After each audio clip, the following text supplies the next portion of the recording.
సమాజం కూడా నాకు సూచన చేయాలి.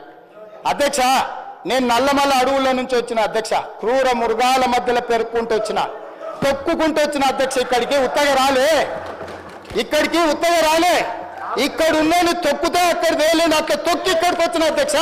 ఉత్తగా రాలే, అయ్య పేరు మీదనో మామ పేరు మీదనో ఎవరి పేరు మీదనో చెప్పుకొని ఇక్కడికి రాలే అధ్యక్ష. స్వశక్తి మీద కష్టపడి వాళ్ళకు ఒకటే సభ చూసారు అధ్యక్ష. జిల్లా పరిషత్ చూసిన, శాసన మండలి చూసిన, శాసనసభ చూసిన, లోక్సభ చూసిన, ఇవాళ ముఖ్యమంత్రికి వచ్చిన అధ్యక్ష. ఏం వాళ్ళకంటే వాళ్ళు అమెరికాలో లేకపోతే ఆంధ్రాలో విజ్ఞానంలో గుంటూరులో చదువుకున్న సాగు తెలివితేటలు ఉండొచ్చు. నాకు సామాన్యుడు తెలివితేటలు అధ్యక్ష. రైతు బిడ్డను అధ్యక్ష. నేను అడవుల్లో నుంచి వచ్చిన అధ్యక్ష. పులులు ఉంటాయి అధ్యక్ష నేను ఉండే దగ్గర. పులుల నుంచి, సింహాల నుంచి, మృగాల నుంచి ఎట్లా బయటపడాలో నాకు తెలుసా అధ్యక్ష. అల్లా తప్పగా రాలే, ఆషామాషిగా మాట్లాడితే.